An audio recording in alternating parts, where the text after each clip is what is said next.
Beralamat di Jalan Banda Aceh Medan, tepatnya di Kecamatan Kuta Malaka, Aceh Besar. Ita mulai mengembangkan bisnisnya sejak 2016 silam, perlahan dan jatuh bangun yang ia lalui sebelum menikmati hasil hingga saat ini. Fokus kepada pembuatan kue khas Aceh seperti dodol, halwa, kekarah, dan sejumlah kue lainnya. Kini, Ita mampu mempekerjakan 10 orang warga di desanya untuk membantu proses pembuatan kue sehari-hari. Awalnya program pembiayaan yang diambil oleh Ita berkat ajakan temannya. Namun karena yakin dan fokus terhadap usahanya, kini Ita mulai merasakan dampak dan manfaatnya. Bahkan kuenya kini mulai dikirim ke Malaysia. Saya bertekad ekspor keluar. Saya tempahlah kota-kota ini.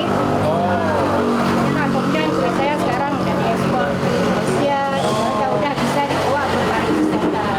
Sementara itu, Bank Tabungan Pensiunan Nasional Syariah kini terus berbenah dan fokus pada permodalan bagi masyarakat yang ingin meningkatkan penghasilan usaha. Selain dengan modal yang diberikan, pendampingan dan pelatihan juga diberikan kepada nasabah. Bagaimana BTPN Syariah membuka 4 akses terhadap masyarakat inklusi Indonesia. Akses terhadap keuangan, akses terhadap ilmu pengetahuan agar keuangannya juga bisa berjalan dengan lancar dan mampu mengembangkan usaha, akses terhadap barang dan akses terhadap pasar.